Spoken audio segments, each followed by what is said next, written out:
Good evening, everyone. My name is Hard Rathod. I am the Institute Design Secretary of IIT Bombay, and I would like to welcome you all to the first Master Talk, which is a part of Vision, the Design Festival of IIT Bombay. For the first Master Talk, joining us all the way from New York, we have Vivek Mathur and James Verdesoto, co-founders of Indika Entertainment Advertising. Since its creation, Indika has been honored with over 20 key art awards and nominations, including Pulp Fiction for the Best Poster of the Year, Ocean's 11 for Best Teaser Poster, and Man on the Moon for Best International Poster. They have also worked on the campaigns of several acclaimed films like the upcoming Batman reboot, The Social Dilemma, The Mauritanian, Ocean's 8 and 12, Dear Zindagi, Badlapur, and many more. Vivek has led the marketing campaign for multiple Academy Award winning, nominated, and shortlisted campaigns. James has worked on the campaigns of about 800 films, was featured in the Vanity Fair magazine recently, and in 2011 headed the Key Art Awards print jury. Before I finish, I would like to just inform that if you have any questions or queries during the session, please feel free to type in the chat, and Vivek and James will be addressing them towards the end where we have a question answer session. So that's it from my side. Uh, Thank you so much, and James and Vivek, you can take over from here. Great. Thank you, Harth. And just the first thing for us to say is like what a privilege it is to be talking to you guys. And from my perspective, growing up in Bombay, like you guys are the future of the country and just the most brilliant people in the country. And it's just a privilege to be talking to you guys. And we James and I were just kind of researching a little bit about I was sharing with James like what the background is of the level of which you guys perform at, and it's just a wonderful thing. James, do you have anything to say? James, you are on mute. Sorry. Hi, can you hear me now? I just Yeah, wanted yeah. to thank everyone. I just wanted to thank everyone for making time to join us, and I wanted to, and then the team that put this together. Thank you so much, and we're very excited to be here with everyone. And so, yeah, we're ready. We're ready for you guys. Sure, sure. Vivek, you can share your screen and begin. Perfect. So the first part of our talk, we wanted to just share our portfolio so you guys have a sense of the work we've done. Then we're going to move on to sharing a little bit of our personal histories, our creative philosophies, and then we'll break down one movie campaign that we did that'll illustrate how we approach our work. So I'm just about to share. Just a second.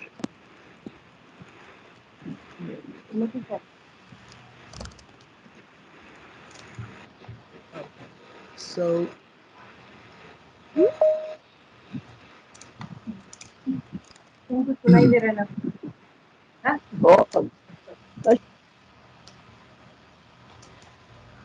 so Yeah, Vivek, we can see your screen. awesome. Okay, thank you. So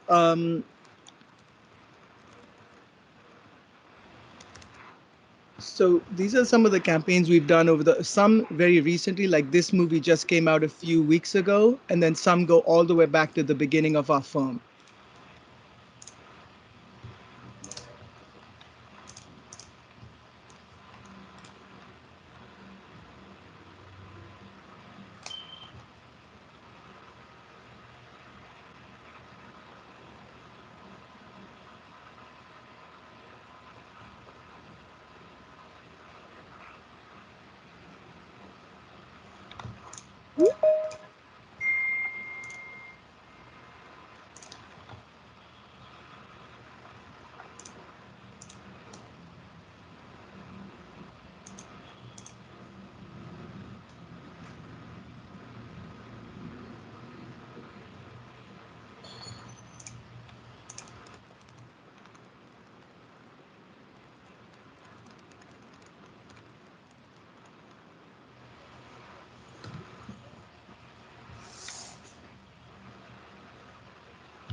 को किसी को दिखाने की क्या जरूरत है?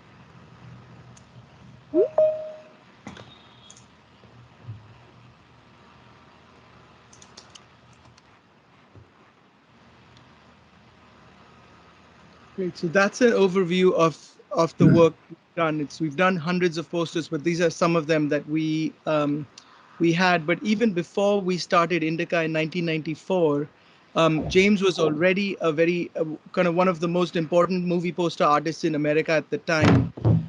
So James, do you want to share a little bit about your history? Sure. Thank you, Vivek. Well, I started. I broke into the movie industry when I was an art student at Parsons School of Design. In my junior year, I entered a movie poster contest as a student, and living in New York at the time was very exciting, and being exposed to the arts culture, the fashion culture, the music industry. There was so much going on in New York that it was a very exciting time to kind of be part of the New York City and Manhattan culture. And so as a student, I was exposed to that world. And when I entered that movie poster contest, I had no idea that I would be entering the movie industry. And I ended up winning the contest, and I started working for a company called Miramax at the time. And so these are some of the posters that I worked on at Miramax. And I had about a 30-year relationship with them, and it's been very exciting. And I just love the format of the poster and the whole idea of the movies and storytelling. And so this is kind of just a small sample of some of my kind of earlier campaigns that I'm very proud of.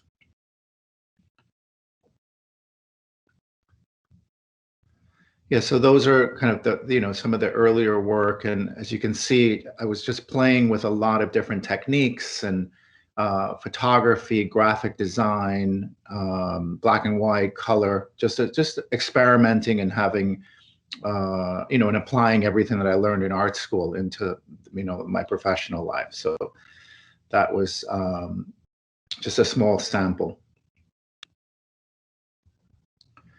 And this is just a breakdown of one of kind of our most well-known campaigns, the Pulp Fiction poster. And as you can see, where the idea originated and the kind of pop kind of universe that it derived from. So as you can see, the earliest version of that aesthetic, and then how it evolved into sketches that we created for the poster.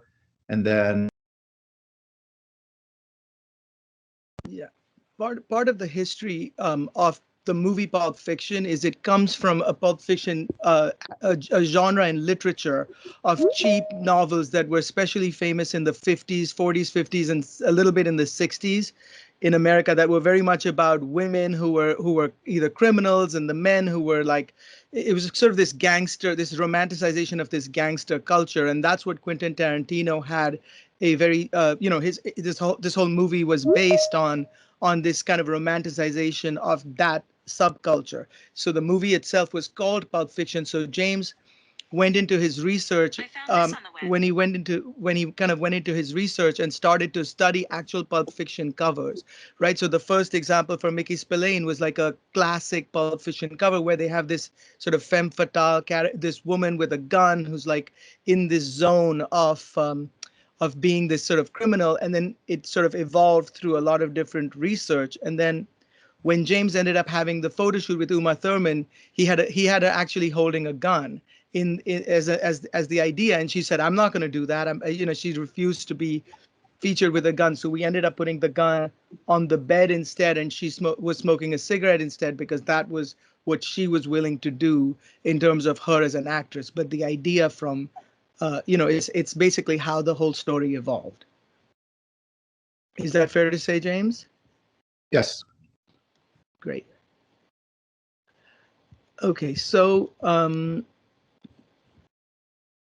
great. And kind of my history was I grew up in Bombay, actually in Juhu, and I moved to go to college in America, but it wasn't really even to go to college. It was more to sort of, I felt like I didn't have the intellectual capacity or the kind of like I didn't have an academic bent. I was definitely much more of a free spirit and much more creative.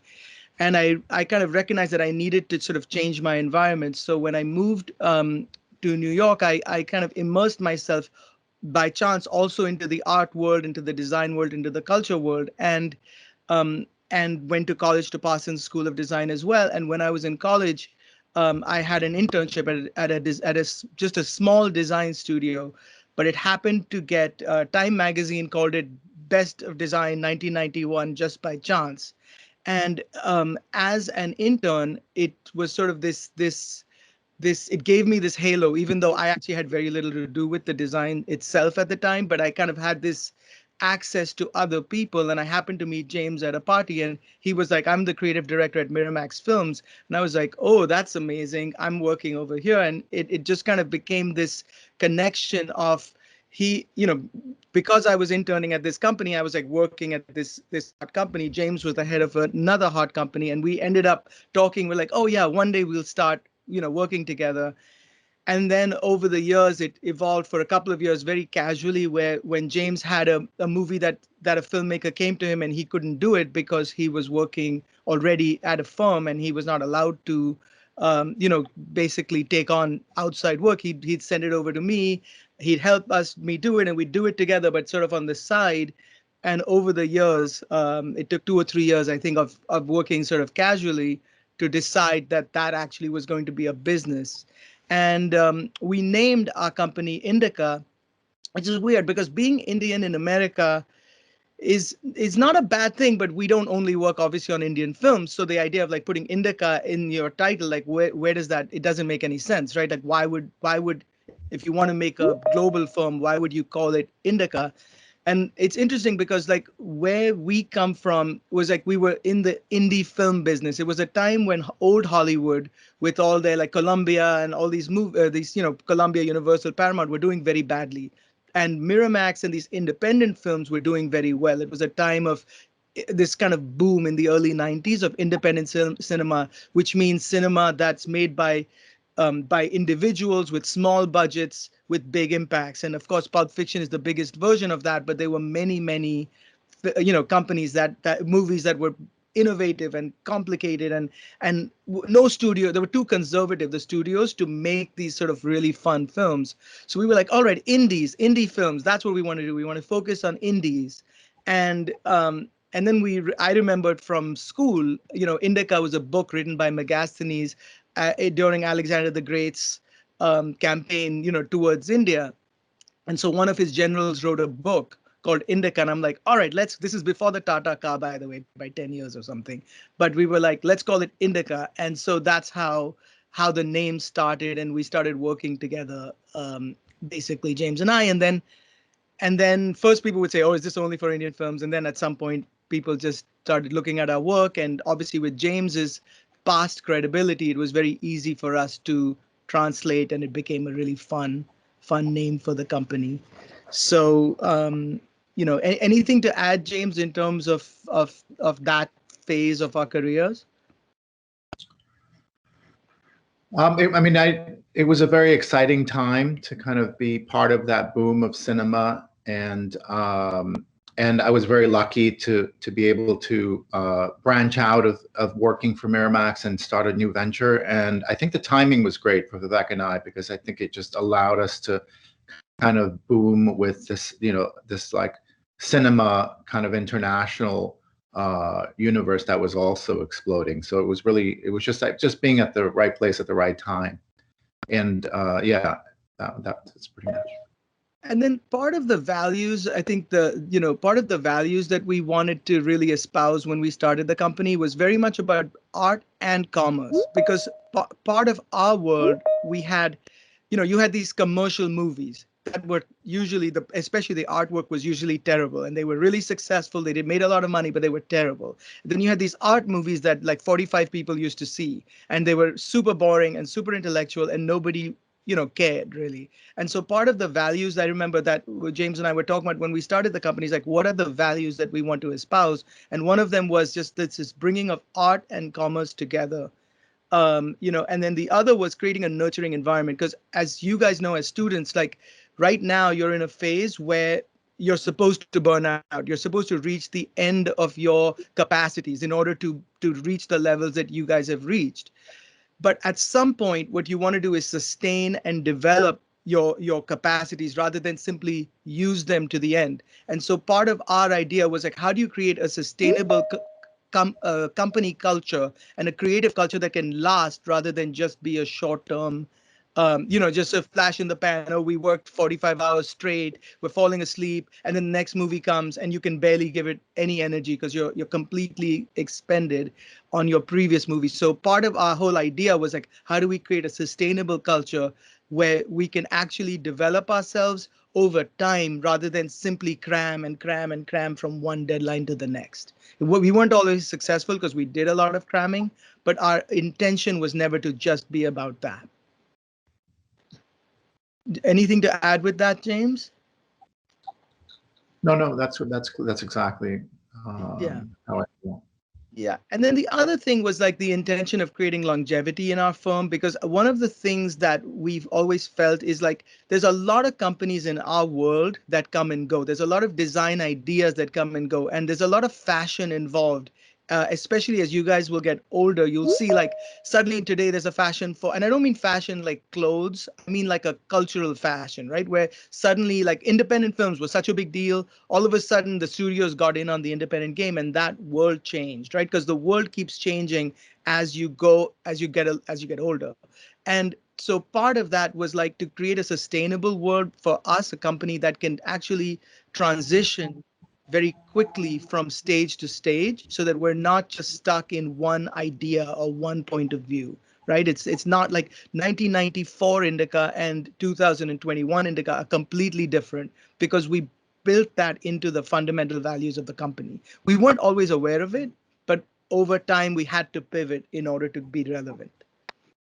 Um, so and also the way that we were able to stay relevant was just to maintain our relationships with people in the industry that respected us, that we respected, and we were able to kind of grow with them, but also align with them with similar viewpoints. We had very similar views on the industry and our commitment to the craft and our commitment to movies, and that really helps the sustainability aspect to kind of build relationships and keep fostering them and growing together and supporting each other.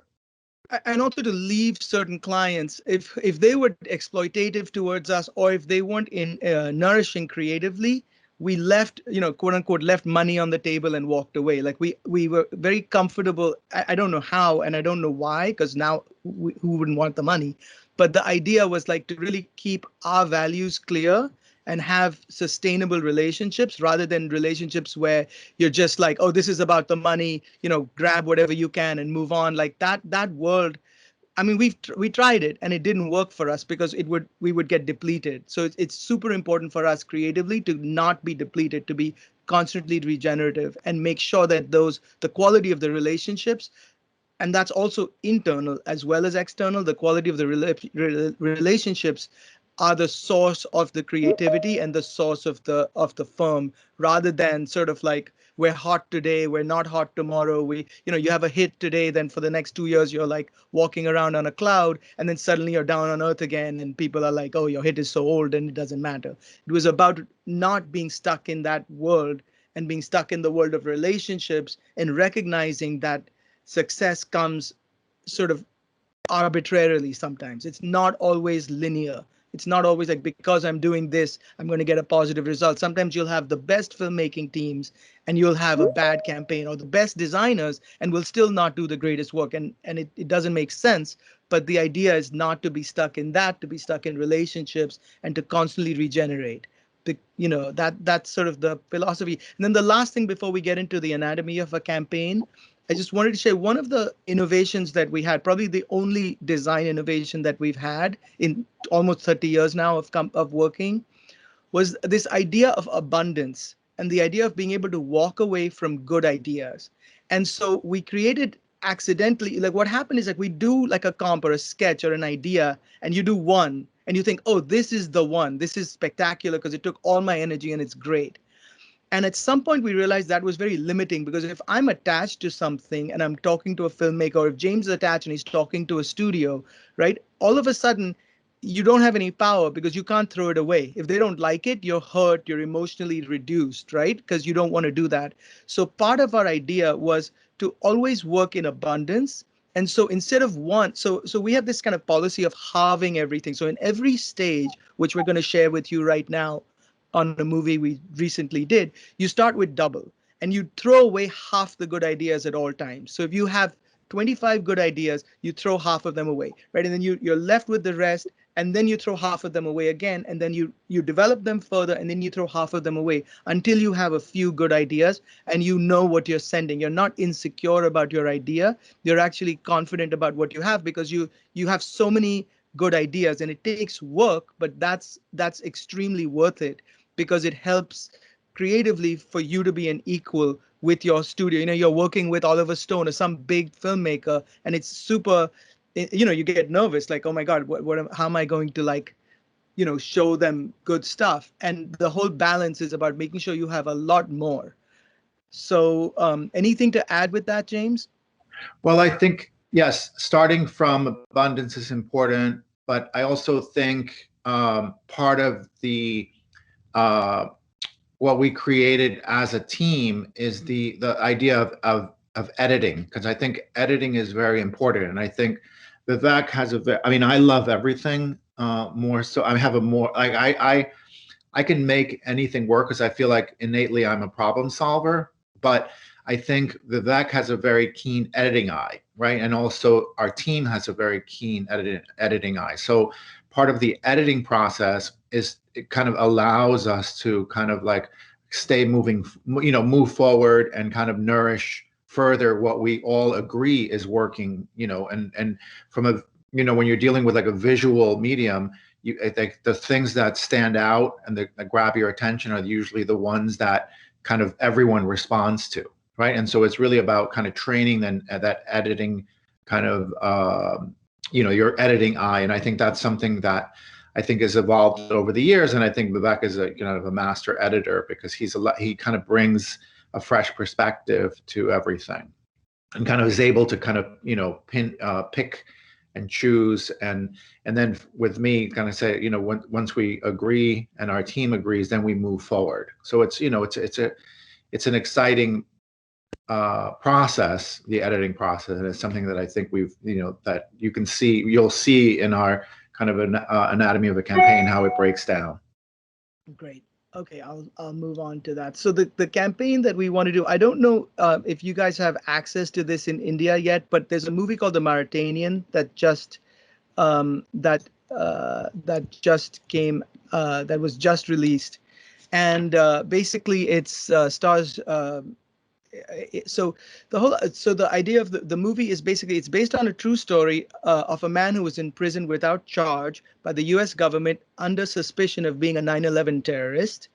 An American defense attorney played by Jodie Foster and an army officer played by Benedict Cumberbatch battled the US government in a fight for justice. So this movie, was released obviously worldwide, but primarily obviously it's being released in the US, right? That's the first thing. So you have a movie basically saying that the US government is wrong, and you have an actress playing a US lawyer, played by Jodie Foster, basically having a court case against the government and eventually winning, right? And winning this person who was Muslim, who was potentially around a 9/11 terrorist, but not necessarily himself a terrorist, gets caught up and put for 7 years in jail. So you're dealing with a complicated subject matter, and it's a difficult thing to sell, right? How do you sell to the US, people, basically, a story that is critical of the government in a way? And so we were given. So when we looked at the movie and we started to research, we sort of internally created an agenda, which is really important because it's a way of looking at the quote unquote problem of your movie and repositioning it, right? So what we decided is, like, first of all, there was a movie about American justice because it's an American lawyer who fights the government and wins, rather than this one man who's complicated, right? He was a Mauritanian, he was around other terrorists. So, it's a complicated story to tell, right? And we wanted to make sure we had two audiences, Academy members, because this is a movie that is very prestigious, and the idea of the Academy being a target. So you're selling it in such a way that you definitely are. We're hoping for Academy nominations for at least 2 or 3 of the actors. That's the plan. But it's also a mainstream movie. Again, the lead actors are being pushed for Academy Awards. There's a new actor, a brand new actor that they're pushing, who plays this Mauritanian terrorist, and his name is Tahar Rahim, and he's brand new in America in terms of, he's a French Algerian actor, but he's super charismatic. He's a great role. They're hoping he'll get an Academy nomination for sure. And so it's like, how do you push his charisma, because the whole movie is basically based on him in some ways. And then the client wanted to feature the actors' faces, but also try iconic posters. And one of the problems with a movie like this is it's very interior, right? Because it's like set in jails, it's set in courtrooms. So what we don't want to do is make people feel like your movie is going to be this inside movie inside a room, right? So it's like, how do you make sure you show some sky, or you give it this feeling of an epic film? Again, we wanted to make sure it looked like a Hollywood movie, not like a small independent social justice movie. And the studio was concerned that, especially the movie The Mauritanian, people mostly don't know the country Mauritania and what that has to do with entertainment. So we were trying different things like American Justice and Far From Justice, but we ended up going with The Mauritanian. Right. And one thing about this creative agenda, this is derived from after screening the film, having conversations with the client, and getting an understanding as to where they want to go with the campaign, and why they hired us, and kind of it's kind of like it's kind of the client and the distributor and also the filmmaking team coming together and agreeing that this is kind of like what is needed for the campaign. And then this agenda is created from all those conversations. Right. Exactly. So, we were talking about this, like working from abundance, right? Working from lots of ideas. So the first step that we do is visual research. And James is a master truly of visual research, because he has this capacity, which I actually don't have, of being optimistic, right? So for him, it's like he'll look at every corner. So I think we might have had like 500 or 600 different tear sheets that we pulled for this, because we knew it was a big movie. We knew we wanted to try many different approaches, right? So so here are some. One of the researches you do is comparable campaigns, right? So we looked at Syriana, Argo, JFK. These 3 movies were movies that deal with American politics in some ways, or politics in America, and this kind of international world. Argo being set in Iran, and but still like dealing with this very specific American agenda, right? And then you had like different types of Oscar winners, which is like Schindler's List. We had 12 Years a Slave and Birth of a Nation, dealing with the human condition and people being oppressed. So these are just 6 out of many movie posters that we researched just to see how they approach this type of subject, right? And then the other space to look at is finding innovative images, right? So it's like, it's not just like, you can't start any creative project blank, like, oh, I'm going to sit and sketch a brilliant idea. It doesn't work that way, because at least for us, I've never seen it work anywhere, right? It doesn't work that way. What you need to do is research what's out there, who's interesting, and make sure you understand, and the quality of your sources is the quality of your result. right? And James has this history and this deep knowledge of where to find things.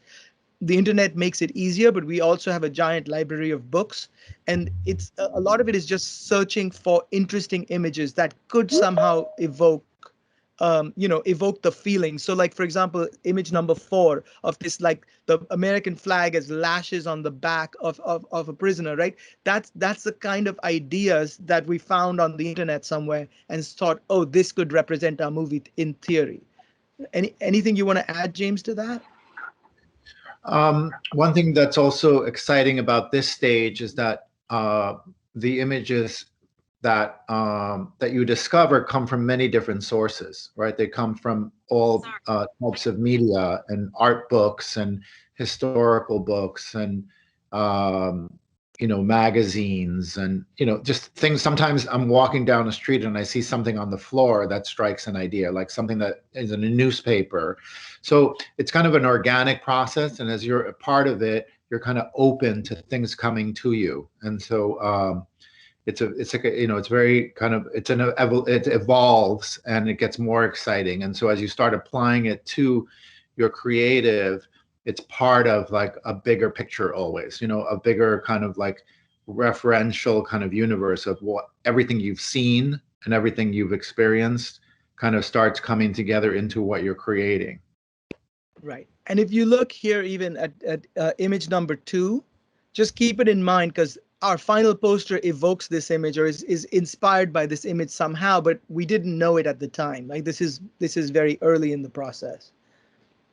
Okay. And then after that, we go into sketches. And again, this is a small edit of sketches. We look at the photography from the film. We sometimes look at screen grabs from the film, which is just frames that have been shot, and just create lots of ideas, right? Lots of different feelings and moments.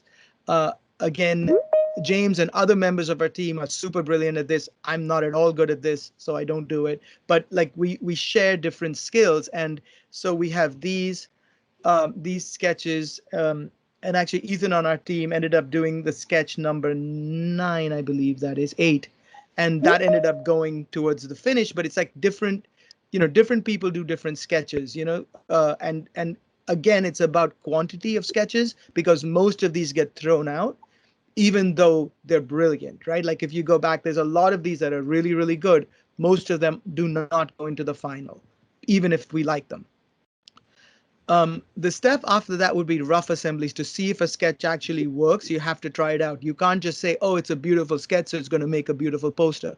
So what we'll do is take these very quick assemblies, what we call assemblies, which is like really quick compositions, right? So like, for example, if you look at 12 here, it's just, we took a logo from another movie and just dropped it in. We didn't even need to waste time with the logo. It's more just like, is this an interesting idea? Does this represent the movie? And are people going to watch the movie? But until we see this and throw several of these away, like we tried the back sketch in number 2. We were like, oh, that back idea was really cool. Let's try to shoot that and try to see if we can do that in Photoshop.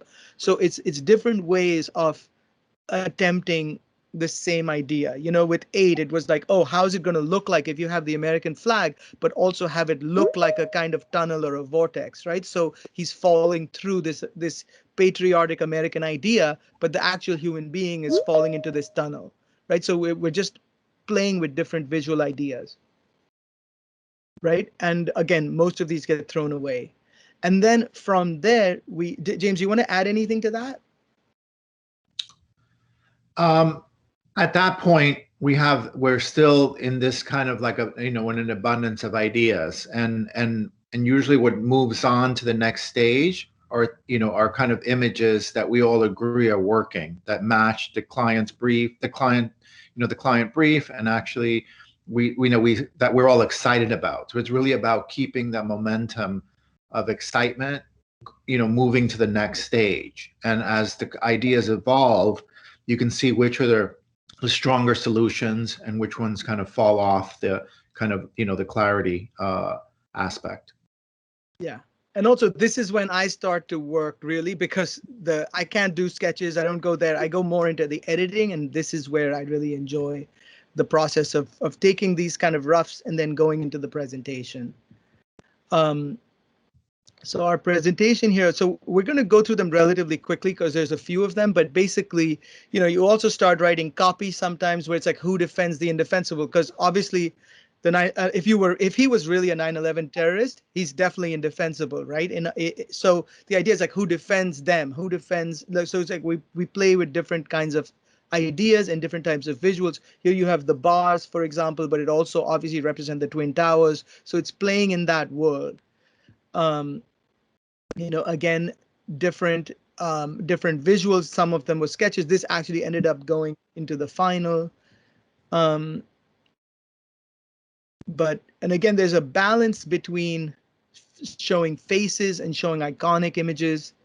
It's really important for us to give a client options. So we're not trying to control, or we're not trying to even lead them. What we're trying to do is give them a palette from which they can choose the image that represents them the best. From Yeah. this. Yeah. No, what Sorry, I was going to say is at this stage, it's like the client's viewpoint is that we've kind of given them an exploration, like where the campaign can go, and where it's kind of a broad exploration of different ideas and solutions. and our hope is we like every one of these, because if whatever they choose, we're happy. Doesn't always happen that way, but that's the intention.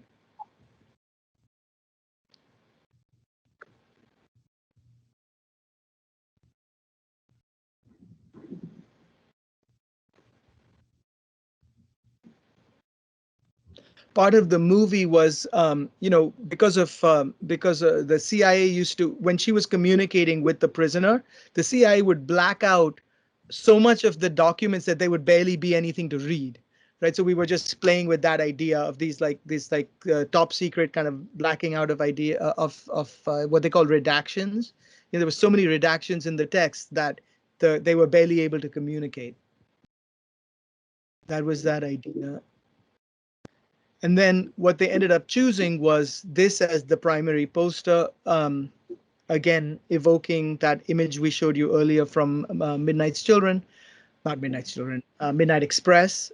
And then we have, these were also, so part of this movie, because it has this this Oscar ambition, right? We wanted to make sure that there were lots of individual teasers and that represented each character, because each character here is eligible in theory for an Oscar. So at least, to be nominated. So the idea was to show them, each one of them in their performance, rather than simply hiding them or pretending that we don't think of them as super important in this campaign. So again, the hope is with any of these four, we could get at least 1 or 2 nominations, in the Oscars this year. Oh, Vivek, can you go back to the previous image? Yep. So one thing about this campaign, and I think what's clever about it is that it works on many different levels, right? It's a kind of emotional, it's human, and I think the conception of this sketch that was created by our team and the designer Ethan has this image that works on multiple levels, right? It's clever because it's emotional. It's the torture with the torture aspects with the blood dripping down his face. It's also the prison cell, and it's also the prison bars. I'm sorry, and it's also the American flag. So I think, and none of those things are really like none of those things. Everything kind of works in different levels, and nothing is fighting with each other, right? So you kind of get this kind of harmonious connection of emotion, graphic design, typography, and I think that the client and audiences respond to that because it works on different levels, and it kind of has this kind of emotional kind of lure, and it's also graphic, and so that's kind of what we strive for with a lot of our posters, is the idea of having all these like harmonious elements come together, and I think this is a very good example of that. Great. Anything you want to share about this, James? About what? About this page? About the no, I mean this is an example of like a campaign that's used for international use mainly as an international campaign, but also giving importance to the characters and capturing a moment that kind of the protagonist, but also the supporting characters. They're all featured in ways that that convey the tone and the mood of the film. Exactly. And I think that just to add to that, James, like one of the things that when you're doing a film that's going to have a global audience is like different audiences respond to different images, right? So for example, this image would work really well in America or in many territories because it's immediate. The Americans will see the flag in it as part of the issue and kind of respond to it in a very specific way.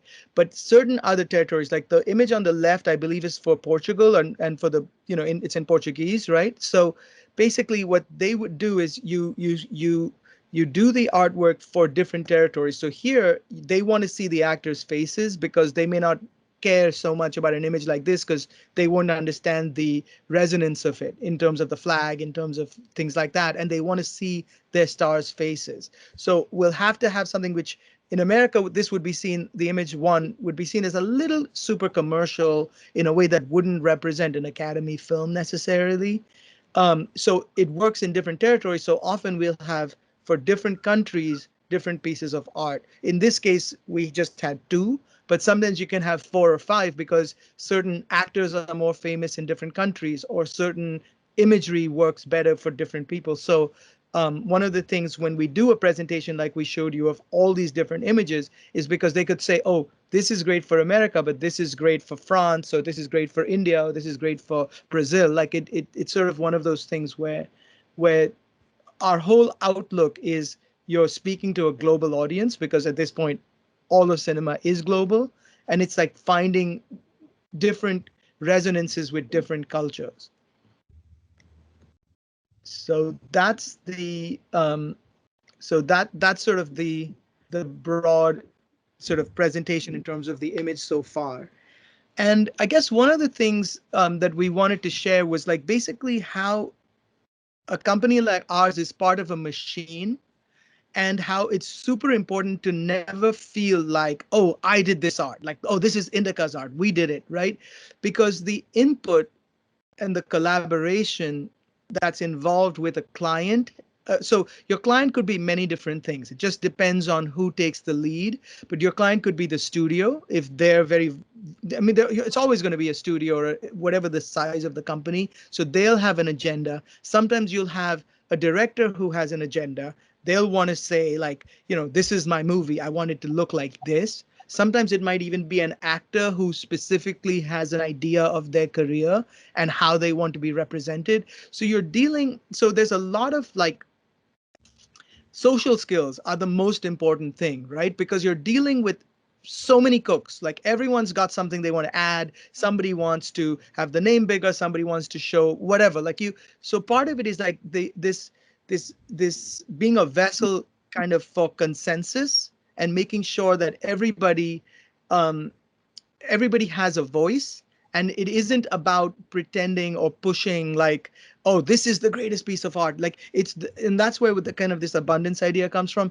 It's really about what everyone coalesces towards, and you forward your agenda aesthetically, but you're never going to feel like it doesn't work to have an ego, right? It doesn't work. It's not an operable thing because you're dealing with so many stakeholders, so many people that have a say. And if you get caught up in like, oh, my idea was better or whatever, I prefer this, you end up losing your capital basically, because you end up having it just doesn't work because you're working in an industry and you're representing and speaking for a lot of people when you're doing a campaign. Anything else, James? One thing with the work that we displayed for for the Mauritanian is just one thing in regards to team efforts.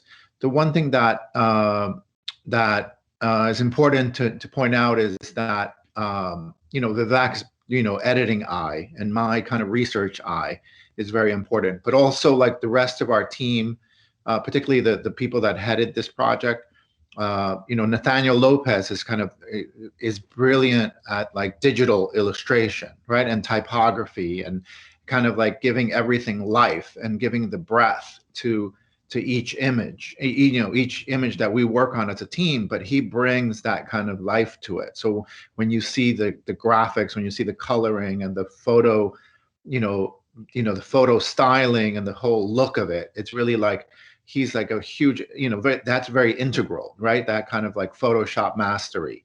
And then Vivek's editing eye. And then like Ethan Ham kind of brings this kind of fresh eye and with creative, his creative ideas that are kind of just like kind of zooming out of his head all the time. And so I think is that collaboration is what kind of keeps that organic energy alive. And then it comes together when we're all in agreement that this moves to the next level. So I think that's very important, is to keep it's very organic and kind of, we call it like being on fire kind of thing. And so when we're on fire, the work is stronger, and then we're all in unison kind of thing. Right. Great. So I think that's pretty much where we are with the talk. So we're open to any kind of questions or we're open to anything now. All right. So if anyone has questions, you can raise your hands and maybe unmute yourself and ask James and Vivek.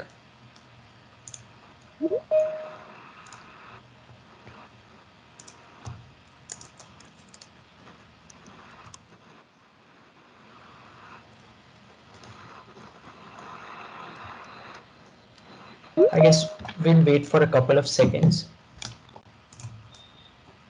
One thing also that I wanted to say is I wanted to say hello to Kiran Kumar, who's in the audience. We just from the whole team and the New York team says hello, and thanks you for kind of allowing Vivek to kind of be part of our team, and kind of like so hello, Kiran. So excited that you're a part of the audience. That's Vivek's mom, by the way, and his family.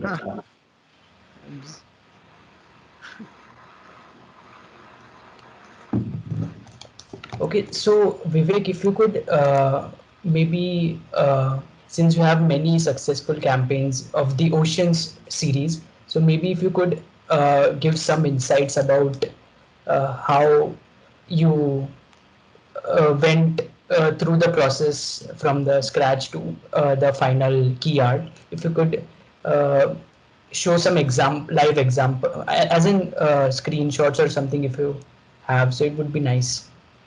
Okay, I may not have too many screenshots, but what I can do is definitely show you the artwork, and then we can build from there, because we aren't fully prepared for that. But basically, Sure, that would work. Great. So the whole idea of Ocean's 11, especially, so the whole Ocean's campaign. So Ocean's 11 actually was a movie made in the 60s, and it had Frank Sinatra in it. It was an old movie, and the director Steven Soderbergh went to. I'm just going to share the image right now. He basically is one of these directors who's beloved and extremely respected, and he ended up going to Warner Brothers. He's friends with basically so many people, and was able to put together George Clooney, Matt Damon, Andy Garcia, Brad Pitt, and Julia Roberts in one movie. And the idea at the time, it was 2001, the idea at the time that you could have stars of this caliber in one movie was insane. Like, nobody had ever heard of this level of star power. And so he ended up, Warner Brothers called us. This incredible visionary executive at Warner Brothers named Masih Rafani called us and basically said, we have this movie, it has everybody, and it was kind of this new idea that you could put talent on this level in one movie. And basically, we started researching a lot of 60s imagery. James started researching and finding a lot of 60s imagery, but then we were like, we don't want this movie to feel like a remake of an old movie. We want it to feel new and fresh. And we created a presentation, and basically, we ended up so James ended up showing me this image, basically, just with this idea of like using these are all actually James's bodies, by the way, that we photoshopped together to look like these 5 actors. And the idea was to create a campaign where the names are so big that to show 5 faces of big actors is sort of like almost like overkill. And we wanted to create something more exciting and more graphic and more dynamic to represent a new type of movie that had never been made before. So I remember James sending me this image or showing me this image and me saying, this, what you're talking about, Warner Brothers, they'll never do an image like this. There's no way we can. I didn't even want to present it. It was almost not offensive necessarily, but it was so innovative for me personally, because I'm relatively conservative creatively. I was like, we can't even present this. We'll be laughed out of the room. And then James said, no, I absolutely insist. And he ended up, and we ended up going with it, and the client ended up really appreciating it. But the whole idea from our point of view was, James, do you want to add something to this for me, please? Well, yeah, the kind of the risk factor and the kind of like the nod to Swiss design and the kind of the cleanliness of it is what I think people responded to, almost like it's artistic, and I think that also. Yeah, I just think the cleanliness, and it also this was very successful because it won the best teaser poster of the year in the industry, and also it set up a kind of a standard for like heist movies. So for the next 10 years after this campaign, like every heist movie had kind of a graphic solve and a graphic number and a white background and a red graphics, and and originally this idea came from the kind of like album cover art from the 80s, but also the 50s graphic design, and also like the Saul Bass aesthetic, which the director was very fond of. And so it's very referential, but at the same time, it's very new and fresh. Got it. James, can you explain Saul Bass? Saul Bass, just kind of like the godfather of poster design, and he basically broke down imagery into graphic iconic shapes and used color and graphic. He's kind of like very iconic and graphic and non-photo based design, and he kind of is kind of the most well-known poster artist of our time. We actually, yeah. Go ahead. I can actually share really quickly a screen. I did a quick Google search just for you to see, so that you guys know the history of where we were coming from. Just give me 1 second, okay? And I'm going to share that just so that it's a reference. So this was a famous 1960s style of poster design. I don't know if you see it, but he did a lot of classic films back in the day, West Side Story, The Graduate. So it was taking this kind of aesthetic and saying, okay, how do we Vertigo's an extremely famous one, that I'm just loading right now, but it's like how do we take this type of aesthetic and bring it into, at that point it was 2001. So let me go back and share the Ocean's 11 campaign. And so that was it. And then actually we did Ocean's 12 as well, which I don't believe. Oh, here it is. We did Ocean's 12, which was again. So what happens when you start with Ocean's 11, right, as a campaign, and it's pretty static. They're standing. It's cool. And then it was such a success that the studio decided to do Ocean's 12 and bring in a few more actors. So we were like, how do you up the excitement? There was a lot of built-in excitement for the movie. So Ocean's 12 ended up being a version of that, except they're running in one direction. We have more names, but we were attached to the same aesthetic because we were building on the kind of brand capital of Ocean's 11 into Ocean's 12, right? And then literally a couple of years ago, they decided to do an all-female version of Ocean's 11. So we ended up doing Ocean's 8, and that again we're dealing with the same idea, but you had female stars, Sandra Bullock, Kate Blanchett, Anne Hathaway, Mindy Kaling, who is Indian, by the way, Sarah Paulson, like lots of different of Indian descent.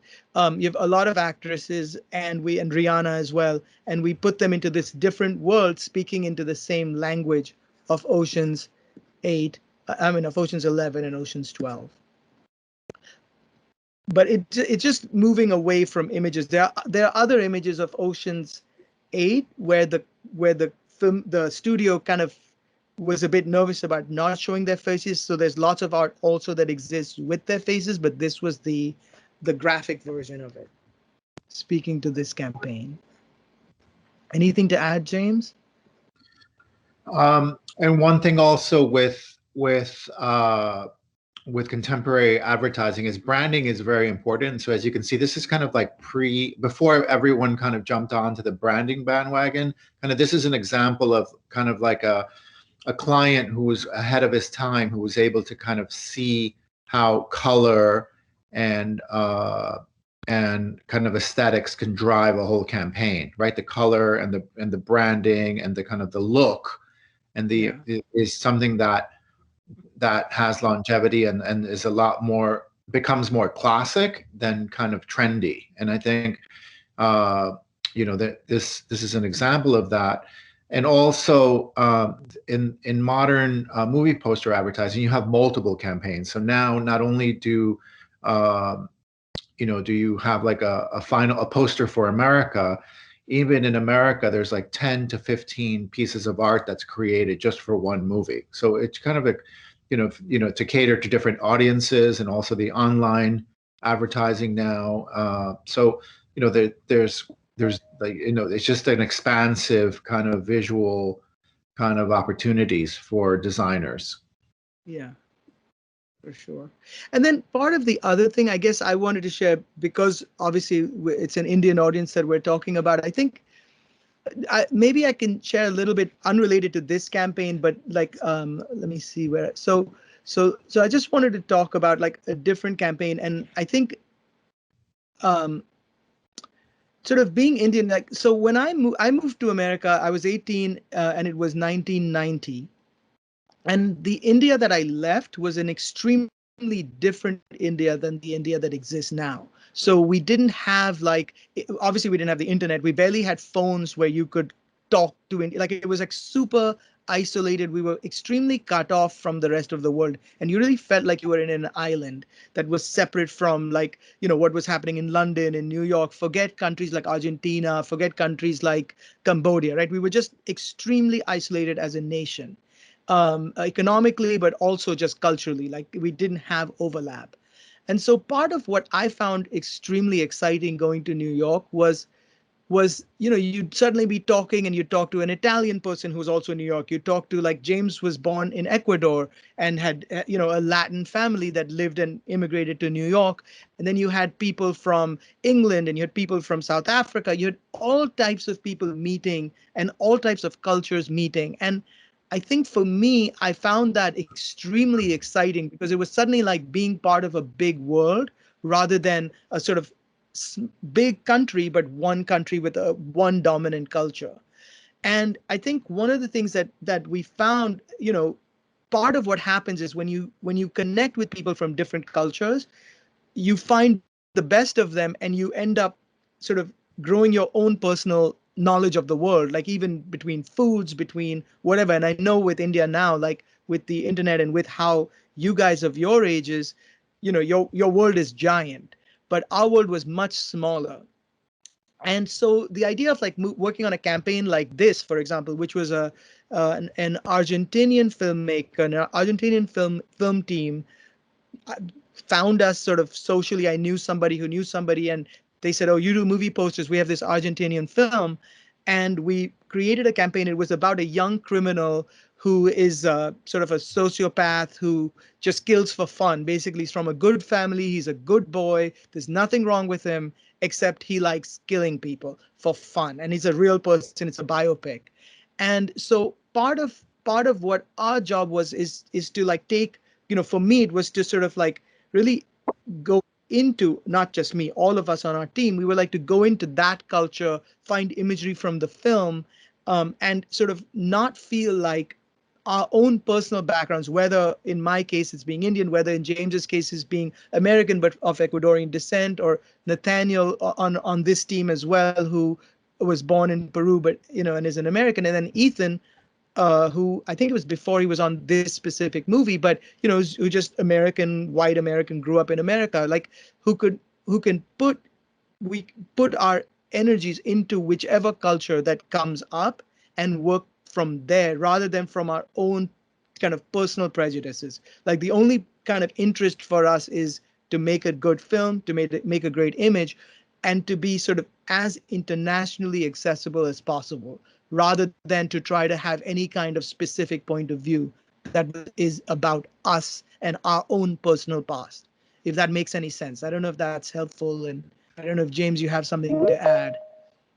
Well, yes, and it also, I think, when you have that type of perspective and broadness to your visual kind of, your visual knowledge, you can create art like this poster, El Angel, which I think was used all over the world, right? It was became like a universal kind of like image that every territory ended up using because it works for everyone, and it's also and that's kind of like that's kind of our goal, is to have like a because cinema is it's an international storytelling language, and I think everyone responds in their own way, but also connects through storytelling. The world connects through film and storytelling, and so that's a good example of that. Yeah, and also like this poster was actually on TV in Argentina on the news when they were describing this movie. They had the poster there, and it really worked culturally for them because this was like a famous kind of famous historical criminal story that they put into film, and they ended up using this image not just to sell the movie but actually to describe the historical fact of this guy who was called the Angel, El Angel in Spanish. So I think anything else that we want to share, or any other images or any other questions you might have, Harth? Uh, yes, if anyone has any questions, please feel free to unmute and ask. Hi, so I wanted to ask, what has been one of your favorite campaigns to work upon, and another campaign that has been by another studio that you've really loved, and why? Great question, Luisha. You want to answer that, James? The first part, and so just so I'm clear, the second part was what other poster from another studio that we love. Okay, and then the first question was one of our favorite campaigns. For me, one of our favorite campaigns to work on was for The Last Samurai. I don't know, and I think what was exciting about that campaign was that again, it was like an international film. It was like it was about the Japanese samurai culture. It had like one of the most famous actors in the world was portrayed. It was the lead actor at the time, Tom Cruise. It was like one of the biggest studios in Hollywood that was producing the film, and it was also inspired by one of our favorite directors, Akira Kurosawa, who's Japanese. And so, we were able to take all these different aspects. And also at the time, we had a LA office that Vivek was running, and our whole team was working by coastal. I know we had a team in New York, we had a team in LA, we had like interns, we had like multiple designers in two coasts. And we were like working on this project for maybe 6 months because we started from the script stage. And so for me, that was really exciting to have everyone working together, and then just the whole experience of working on this kind of international kind of subject matter was very exciting. And also, we had a couple of stories around this. Like, one of the fun things for me personally is like only people that read Japanese could recognize that in this image, if you go in, the resolution is going to be kind of small, but you might see like we actually had images from the film. So it's not only is it kanji, which is which is Japanese, one of the two Japanese scripts, but we also in the kanji we had characters and sort of showing this battle, the samurai battle, as part of the movie itself. And it was like a little, kind of like a little secret, like Easter egg for us, because it was like we knew it was there. We actually had that on the sides as well. In the art, we had it going down on both sides of the art, and then it was fighting with Tom Cruise's image in terms of like the importance, because it was getting a little chaotic, and he said, "Oh no, we can't have it on the sides large," so we just had it at the bottom as part of the image. But that's sort of a fun image, and I think, yeah, that's Yeah. definitely Also, when I was saying this was like a big collaborative effort from from everyone, and I think the idea of the kanji cut off on the sides was something that was like that LA and Vivek contributed to, right? And so it was kind of like a fresh idea that came from Vivek, and then the client loved it, and then it became the branding for the whole campaign, because we had, I think, 5 or 6 pieces of art for this campaign. And do you want to tell that story, Vivek, about the executive from the studio that saw the billboard?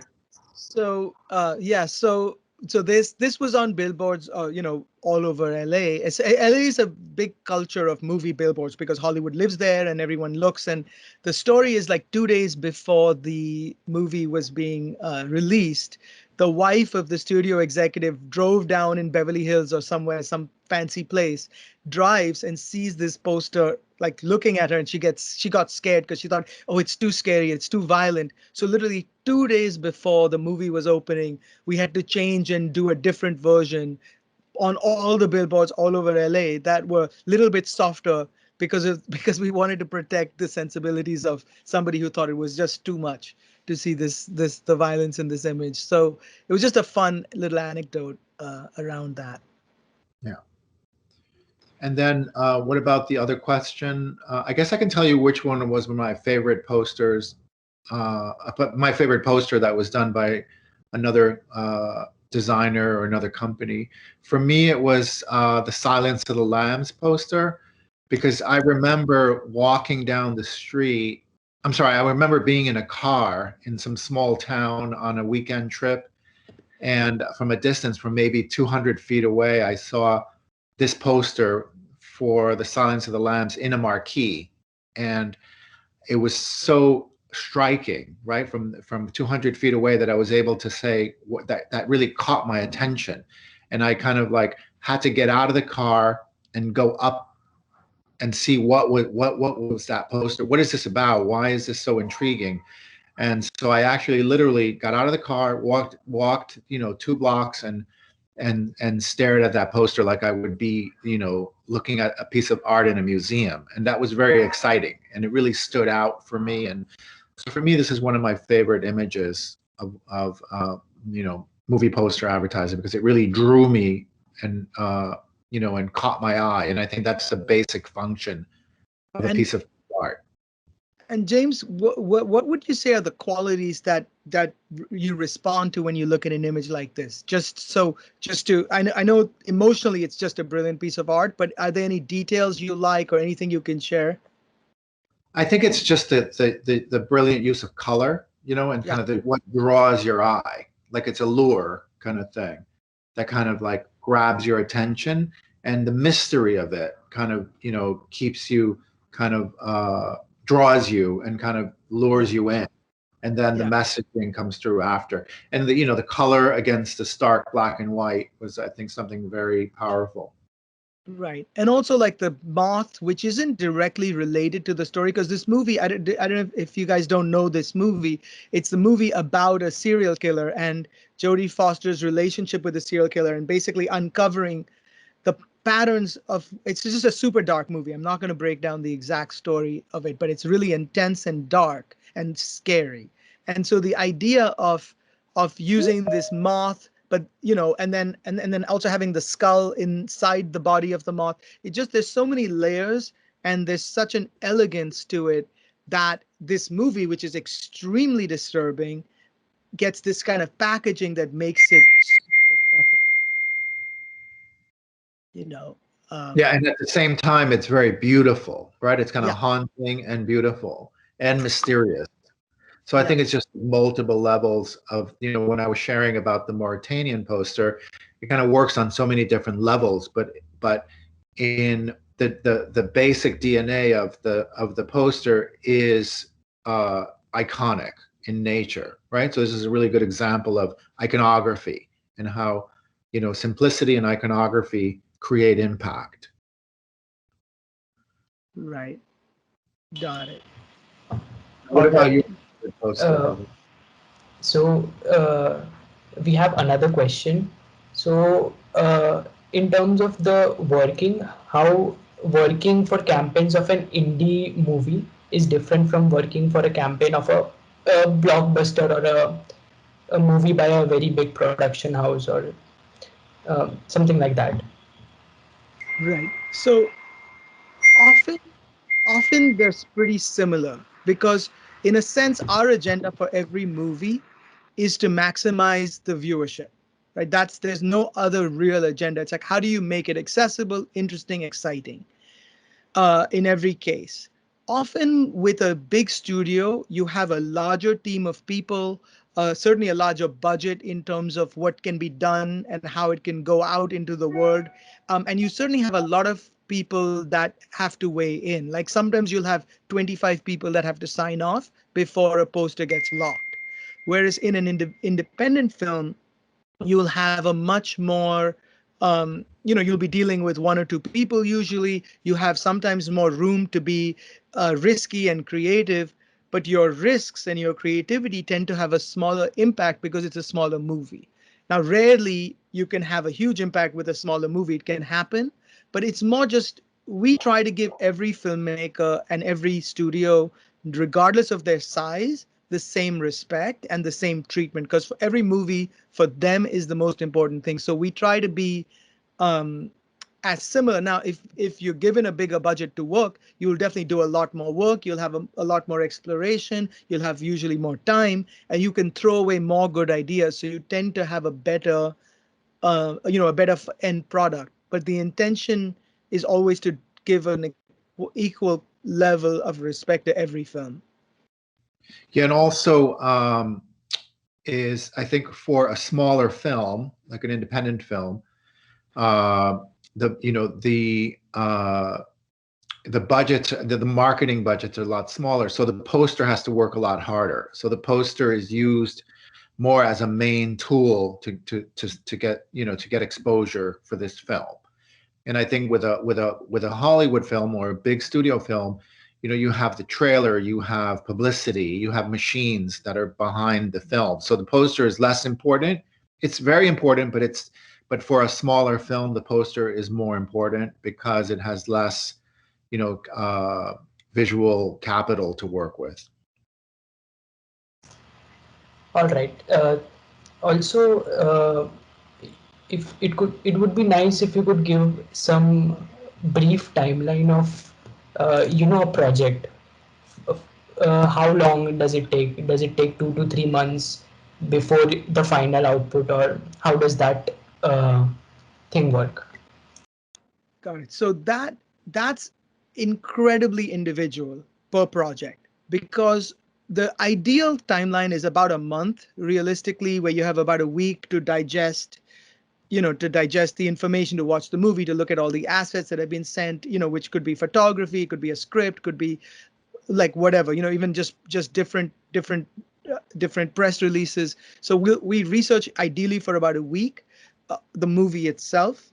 Ideally for another week we would like to do our creative research, where we're like looking at references from all over the world, whatever images we find, and then the following 2 weeks in finalizing and sort of getting the art together. Now that's a fantasy. We've done literally campaigns in 2 days, and we've done campaigns sometimes that take 2 or 3 months. Like once I remember for a movie, we worked on the film before even the script was written.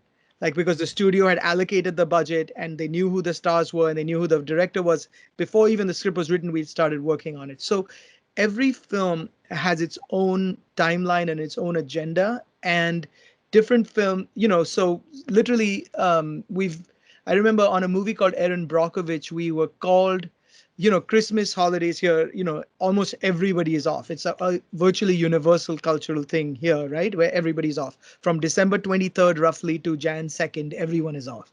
And we literally were called on the 22nd and said we have to present on Jan 2nd. So all of us had our vacations planned, trips wherever, all of that stuff. Everything stops and you just drop everything and work. If you're given if you have the relationship with the client, you trust them. They're not just wasting, they're not just causing trouble. You do what it takes to get a poster out. But ideally, about a month is a very reasonable amount of time because we'll do 8 or 10 movies at the same time as well. It's not like we're doing everything at the same time, and you need that time ideally to pace yourself to go from subject to subject or movie to movie, and so it kind of moves around. Okay. Uh, Another question. Uh, in terms of workflow, how has your workflow evolved when compared to present and the time you started in Indica? So I think so. When we started Indica, we were very stressed all the time, and we were very concerned all the time about our own talent, not talent exactly, but our ability to produce quality results. It wasn't really about talent. It was about actually the production aspect of it, the physical doing of the work. And so our workflow was very much sort of crisis oriented. Like we would go from crisis to crisis to crisis to crisis to crisis, and over the years, we were able to streamline ourselves and to bring kind of calmness and intelligence into the process. So we know, and every once in a while, we still lose it and we'll go crazy and we'll have to deal with a lot of stress. But our general experience is one of calmness and of knowledge and trust. Like I think I think the privilege for us of the work we do is that we have the work, right? It's a privilege to be given the work, right? That's the first thing that we feel, right? So to be working is a pleasure and we enjoy it, and it's just a lot more um, if we say it's not regimented in a negative way, but it's just we have a flow, and that flow is very clear, and we're not as getting lucky as often, right? It's more just like not like, oh, by chance it happened well. It's much more like there's a plan. It takes work. Every once in a while that plan breaks, but it's just a more we trust the machine more and we trust ourselves more, I think, and we're constantly learning. So it's we're never stuck. Like even 2 years ago, I mean, listen, pre-COVID, the whole world was completely different anyway, right? And we had a better year last year than the previous year. So it was just about being able to immediately adapt and understand how how to change in the moment. James, do you have anything to add to that? No, that covers it. What you said. All right.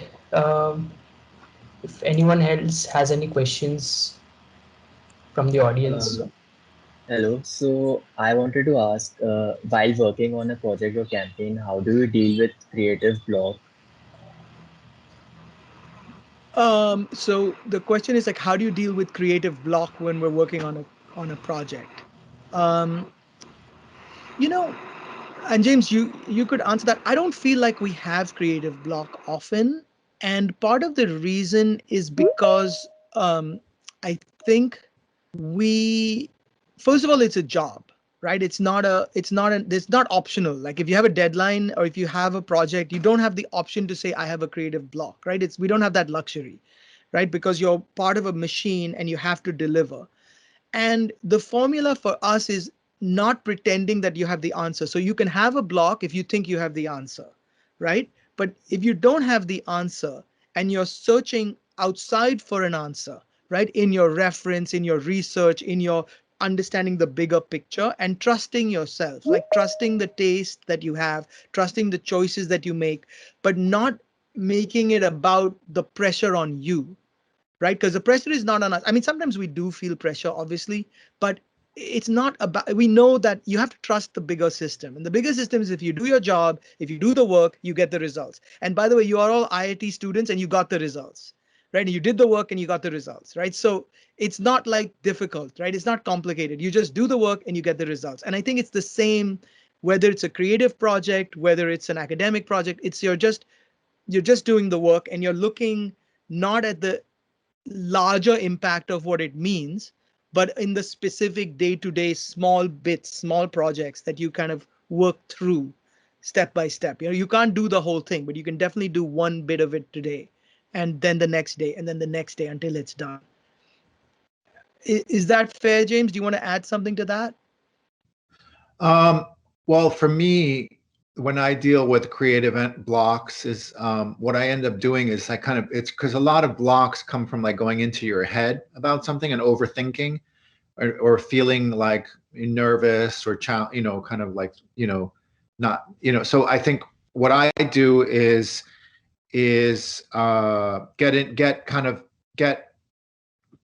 get involved with the subject matter, right? Luckily we can like screen a movie or read a script, and usually there's like a character or a director or the film itself that inspires you. So it's really about finding that inspiration and kind of falling in love with the subject, falling in love with the protagonist, falling in love with the villain, whatever you choose.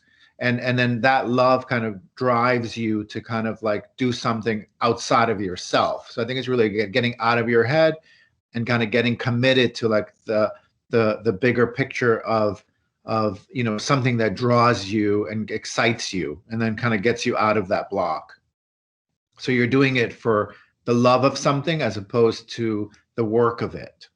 Yeah. And the other thing, I think, James, that really like kind of like led something for me, which is like, if you very few movies, I mean, we had one movie this year that we basically like fired the client on because we didn't love the movie and we didn't love the interaction. But if you ask almost any movie that we've worked on, like, do you like the movie or not, right?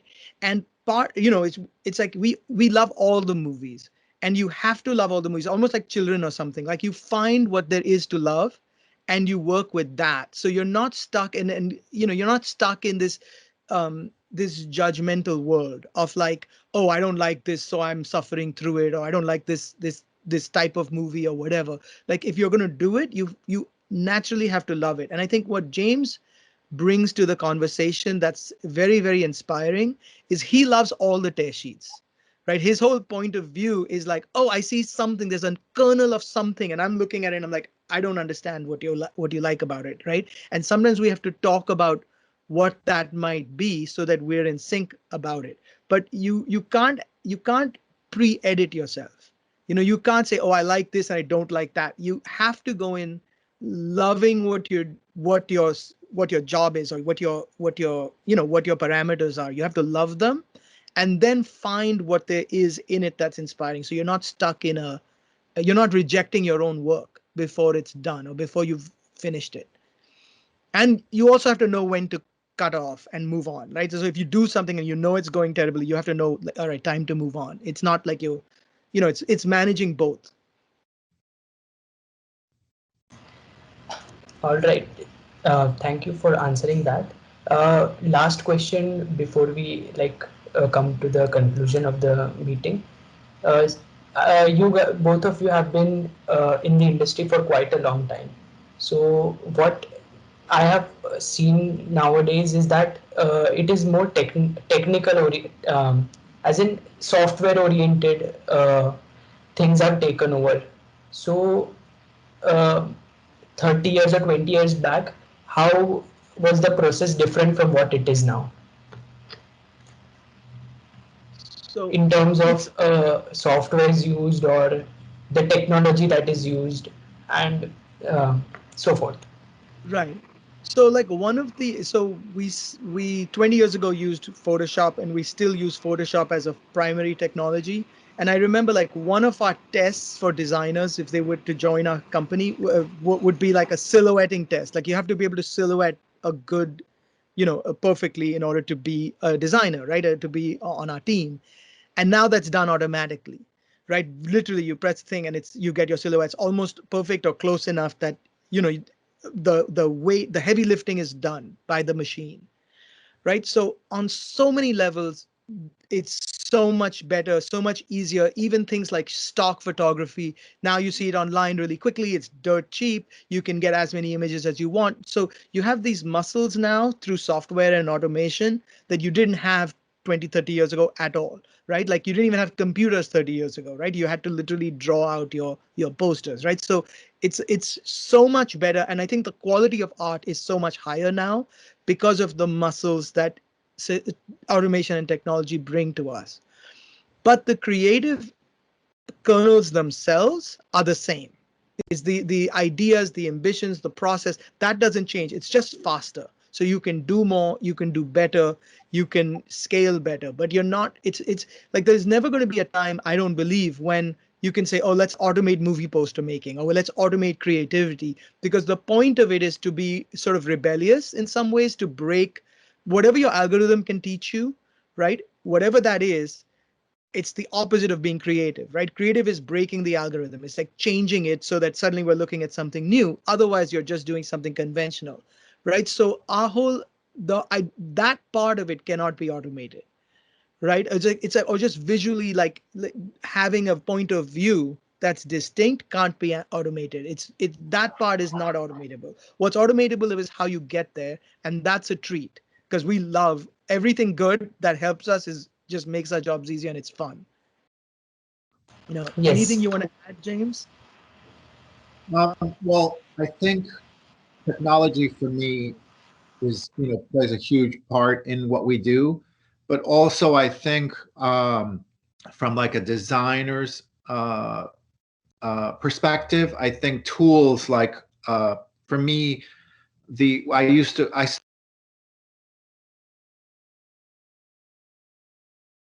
actually drawing. So we still kind of apply the hand quality to all of our sketches, which I think is very rare now. We still use our library, is a very different energy than, the Google research. One is not better than the other, but you use both. I think it's a matter of holding on to some of the basic kind of tools and technology and and kind of creating a collaboration with what's new and what's kind of like from the past in a good way, right? So for me, the Xerox machine was something that I used to design with as a tool. Now my phone replaced the Xerox machine, right? And so my phone camera, I mean, and but I think knowing the value of a good library compared to working in unison with like Google research and Google images or stock photography, has kind of like killed off like photo, hiring photographers. You don't need to do that as much. And so I think as industries die, new industries emerge. And I think it's a matter of finding a balance between both and being open-minded to both, and knowing research, knowing history, and allowing the past and the present to kind of coexist. I think it's very important. All right. Well, before we conclude this session, I would like to thank Vivek and James for taking the time out of their busy schedules and giving wonderful insights into their work. It was very interesting to know how proper movie campaigns work, and thank you so much for that. It's such a pleasure, such a pleasure, and it's a privilege for us to be talking to you guys. And one of our ambitions is to be the dumbest people in the room because we love being around smarter people. At least my personal ambition, and you guys are it's just exciting. All right. Also, thank you everyone for joining in into this session. We are recording this session at this moment, and we'll be releasing the video recording on our YouTube channel. So watch out for that. And again, thank you, Vivek and James. It was a pleasure listening to you, and